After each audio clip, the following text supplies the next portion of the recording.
So it's crossover time, appropriately enough, since we are in a comic shop and they do crossovers all the time. We are crossing over with the MacGuffin Podcast today for our Walking Dead review. Took you a minute to get that out. I couldn't remember what we were talking about. No, I knew. Anyway, let's talk about the Walking Dead.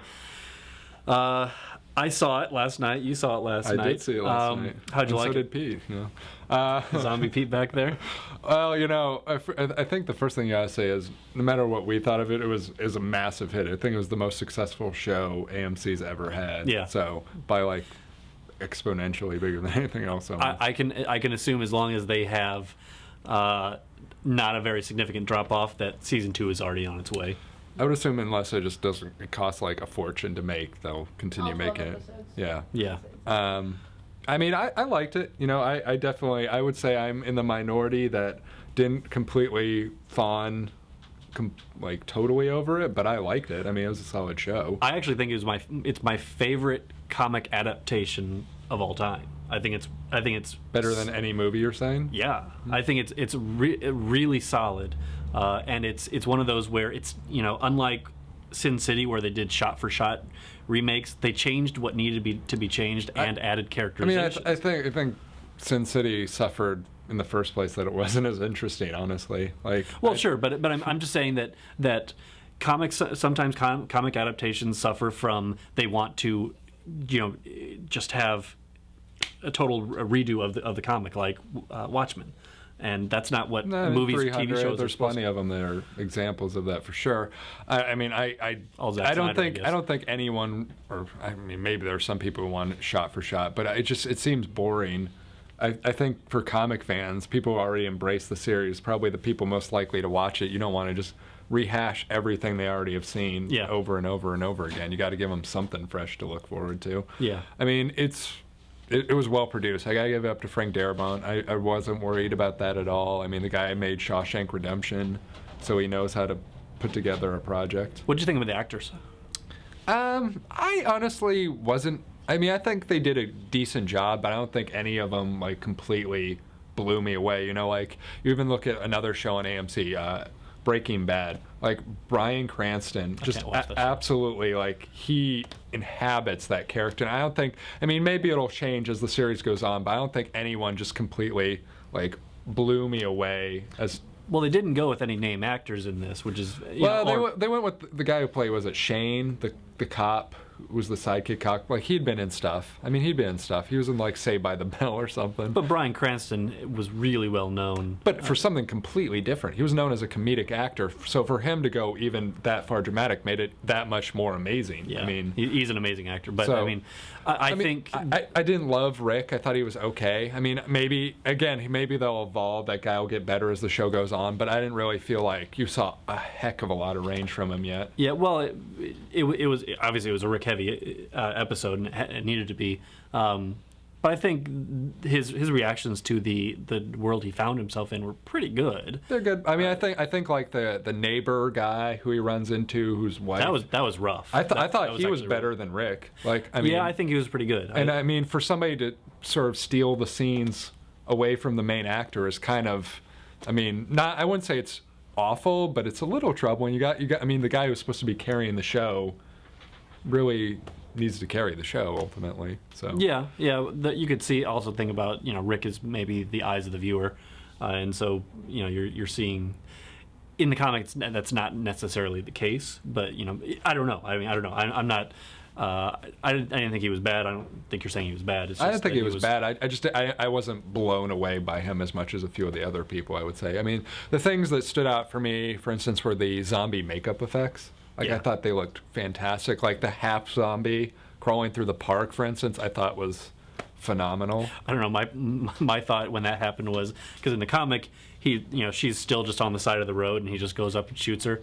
When I saw him going through the park to get to her and shoot, I'm like, dude, you better get back to your car right away. Like, seriously, it already established. Well, he probably needs to watch Zombieland, get some of those rules down, So yeah. I mean, I thought those effects were great. I thought the gunfire and stuff, the special effects like that left a little bit to be desired. I mean, they looked very CGI-ish at times. I'm not a fan of CGI when it comes to stuff that isn't really necessarily CGI, and the fact that they went through and already made the zombies so Yeah. good and so really believable. I mean, I think that's probably.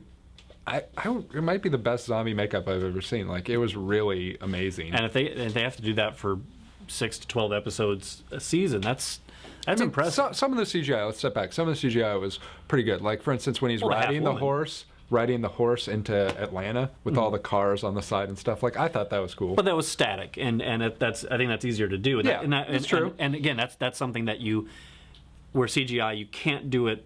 It'd be really hard to do it the other way. So it's easier to do it CGI. Oh, totally. And I know Greg said that squibs are kind of expensive, but I kind of like squibs. Resetting the squib is expensive, but it's one of those things. Like, it looks like they spent a lot of money on the show, and you honestly wonder how much more they could have spent. I mean, as I said, like, unless it costs a fortune to make, it's one of those shows, I guess I would say somewhere in the line of like a Lost. Lost, I was always amazed at the bang for the buck that Lost got for their money, and this is the same sort of thing. It's just, I can't believe they're able to put together a show as beautiful as it is. Well, and I think a lot of it's because no-name actors. Well, yeah, their budget is going to the special effects and everything else, and it's well spent, where they didn't need to spend money on big old actors. I mean, I guess we should talk about the plot and all that stuff. I think my main criticism with it, and I mean, I like the show, so I'm looking very much forward to the second episode. Was I thought it was very slow to sort of get into it, and I feel like a new show needs to have a hook, and I thought it was sort of slow to get that hook. And I was looking at the time as I was watching it, going like, okay, where's the big hook? But that's why the hook was in the first 3 minutes. I don't really feel like that was the hook, though. I thought that was a hook of. We know he's going to be getting to zombies. I mean, the show's titled The Walking Dead. Like, I don't feel like that was really much of a hook. Sure, but seeing an 8-year-old getting a headshot is kind of funny, and it shows. Now we know where Kevin's perspective is on these things. I mean, some of us think it's painful and brutal, and shows that he's going to have to kill children to survive in this world. Kevin thinks it's comedy.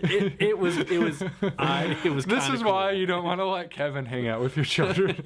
I lost many babysitting jobs, but no, I mean, it was. I thought certainly it was heartbreaking. That was the point of that scene. But it was also in repeated viewings. It's like, damn, that's harsh. Like, he just total headshot. I thought it, personally, a lot of people have disagreed with me on this on the podcast, and I can understand that perspective as well. But I thought it took me out of it a little bit to have that cold opening and then go back to be like, oh, now I'm waking up and finding zombies. Would you have preferred that they do a flashback? Flash forward, like going back and forth through it to keep you. I just would have liked to have started with him waking up and figuring out what this world is. Sort of. I mean, not like ripping off, like say 28 Days Later. I don't know which one came first. They actually came out about the same time. So, but I think just having him wake up and see like the absolute like destruction that exists would have been cool. Well, to be fair, that beginning part lasted maybe 3 or 4 pages of the very first comic. Yeah. Or of the comic. And but they really stretch it out. Well, they're trying to get character. I know what you mean, but I feel like I would have liked to sort of have those who aren't initiated with the series sort of learn about the world with Rick. You talk about him being the eyes of the viewer, but to have this sort of like, oh, here's what's already happened. So it's sort of, it took me out a little bit. I mean, it's not a big deal, but I think like the way it set up the next episode with him in the tank, spoilers, I guess. Yeah, no.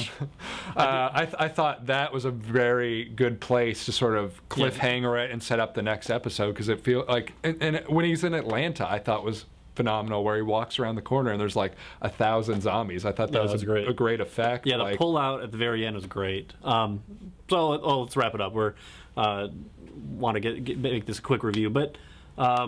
You're looking forward to seeing it again. You just have a couple.